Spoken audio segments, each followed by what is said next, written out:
Assalamualaikum warahmatullahi wabarakatuh. Alhamdulillahillazi syara'a lana sa'iral Islam wa ahkama amru dinana ghayatal ihkam. Asyhadu an la ilaha illallah wahdahu la syarikalah wa asyhadu anna Muhammadan abduhu wa rasuluh sallallahu alaihi wasallam. Qala Allah ta'ala fil Qur'anil Karim, a'udzu billahi minasy syaithanir rajim. Bismillahirrahmanirrahim. Qul inna salati wa nusuki wa mahyaya wa mamati lillahi rabbil alamin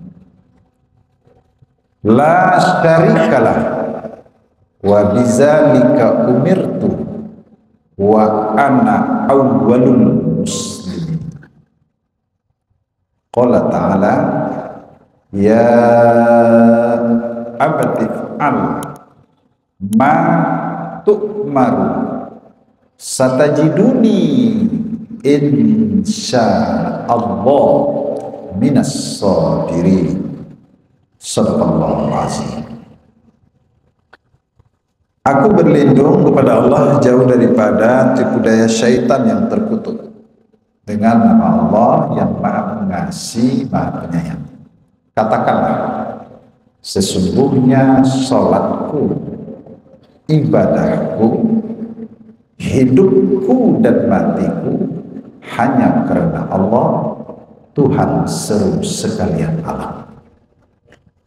Tiada sekutu baginya, dan demikian itulah yang diperintahkan kepadaku, dan aku adalah orang yang pertama-tama menyerahkan diri kepada Allah.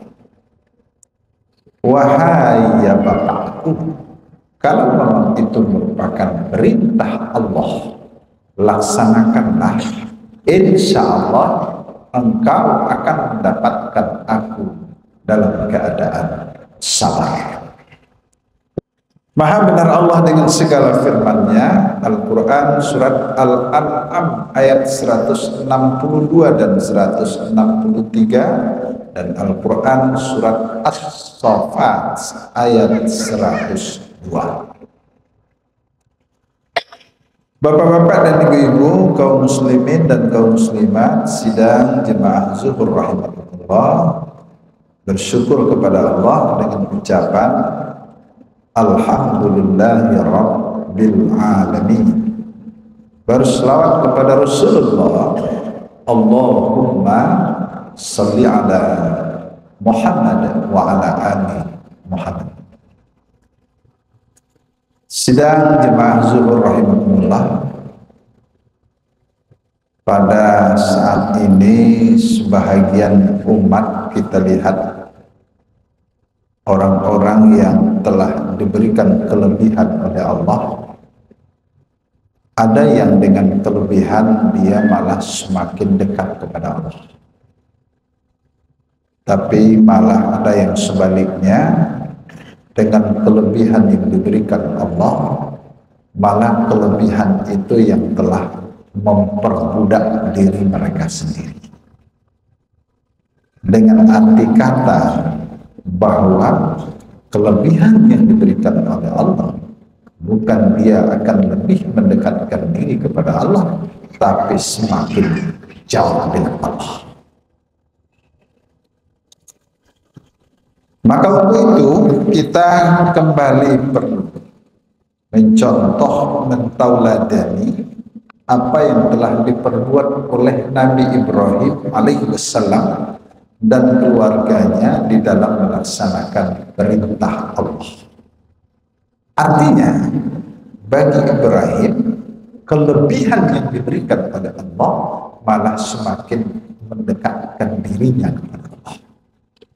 Sebagai pernyataannya, wa mahyaya wa mamati, hidupku dan matiku hanya karena Allah.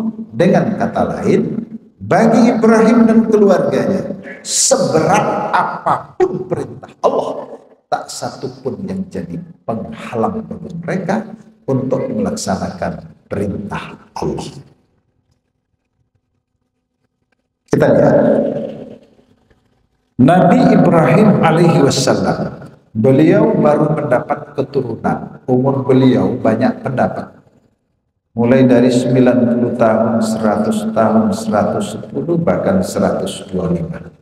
Tapi dengan umur yang sudah tua, penantian yang begitu lama, Allah ternyata memberikan apa yang telah diminta oleh Nabi Ibrahim, yaitu dengan kelahiran seorang anak yang bernama Ismail.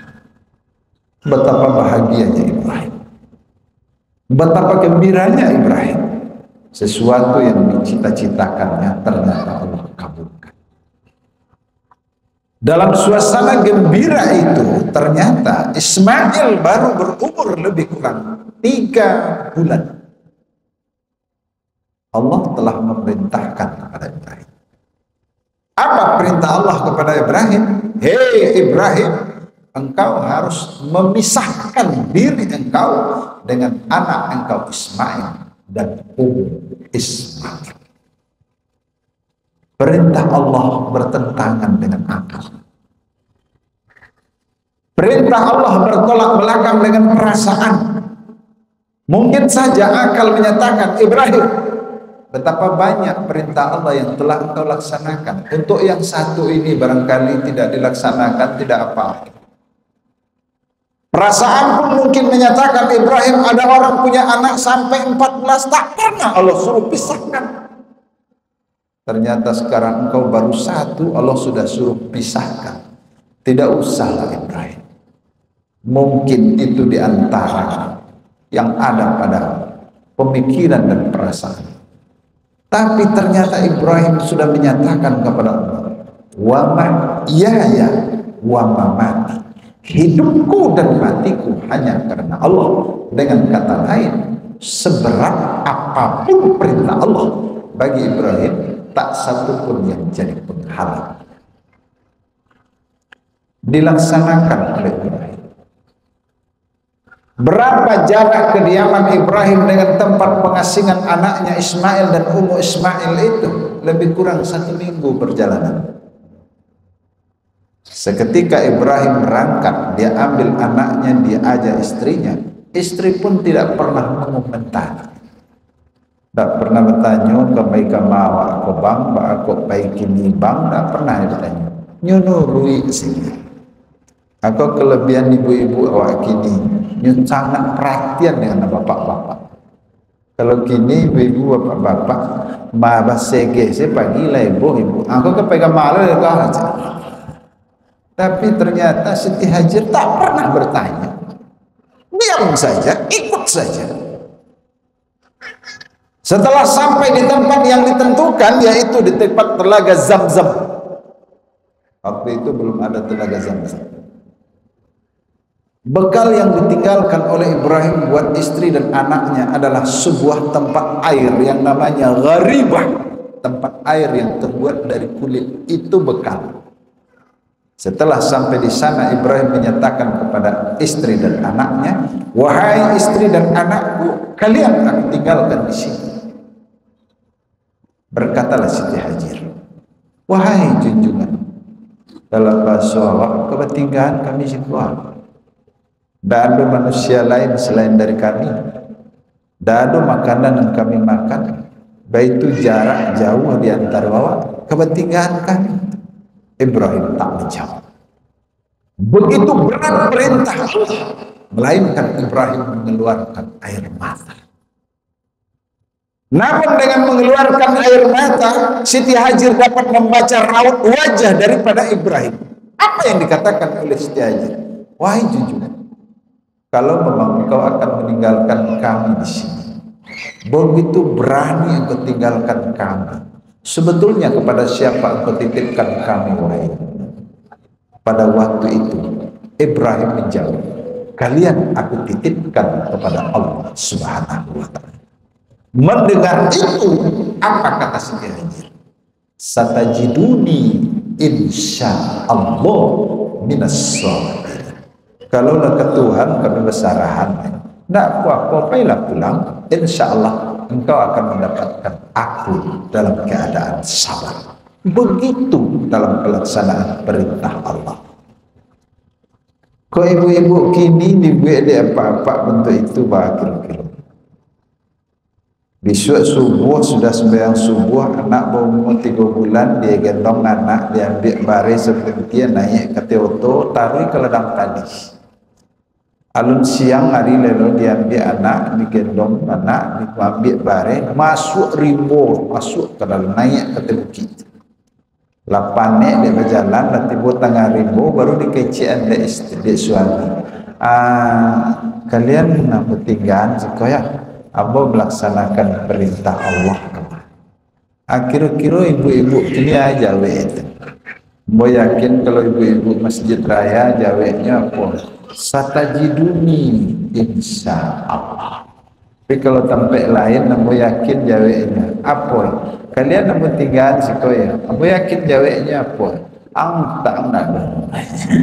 Lah ciko pendengaran di kolon namun yakin abah itu jawab. Tapi ternyata Siti Hajar satajiduni insyaallah.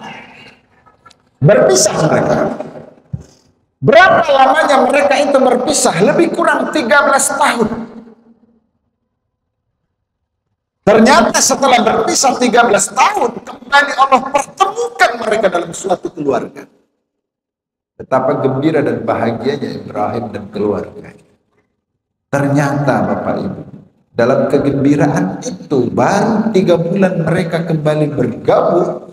Allah memerintahkan kepada Ibrahim. Apa perintah Allah? Hai Ibrahim, engkau harus menyembelih anakmu Ismail. Karena itu merupakan perintah Allah bagi Ibrahim, tak satu pun yang jadi penghalangnya. Dia ambil sebilah pisau dan kemudian dia akan laksanakan penyembelihan anaknya. Ibrahim mendapat teguran daripada Allah. Kalau Bapak Ibu lihat ceritanya, silakan baca dalam surat As-Saffat, ayat dalam surat As-Saffat. Lalu disampaikan oleh Ibrahim kepada istri dan anaknya, kepada anaknya, "Hai Ismail, 3 kali aku bermimpi. Dalam mimpiku aku menemukan bahwa aku menyembelihmu. Bagaimana pendapatmu wahai anakku?" Bapak Ibu, para jemaah, inilah bedanya mimpi para nabi dan rasul dengan mimpi-mimpi kita manusia biasa. Mimpi para nabi dan rasul itu adalah ru'yatun shadiqin, benar-benar mimpi, dan itu merupakan wahyu Allah. Kalau di awak permainan tidur. Tapi sampai kini ibu-ibu, bapak-bapak, banyak orang awak yang percaya ke mimpi. Malah kamu tak sagan-sagan begini. Ustaz tadi malam mau memimpi Ustaz barangko itu Ustaz. Nah itu sangat itu. Ya. Malah ada ibu-ibu apa-apa Ustaz, ambo kan mengikuti tes na Ustaz, doa ambo ya Ustaz, mudah-mudahan ambo lulus Ustaz. Kita mudah-mudahan kita berdoa kalau memang itu elok, mudah-mudahan kita diberikan kelulusan oleh Allah. Yalah Ustaz. Ambo besok ujian Ustaz. Silakan. Seminggu sudah itu datang deh, Ustaz tak lulus sama Ustaz. Nah, lah keluar saya. Alun deh Ustaz. Tu baru dah lulus. Tadi malam mau mimpi Ustaz. Mimpi apa? Mimpi anyui. Alah heboh. Sebulan sudah itu datangnya balik.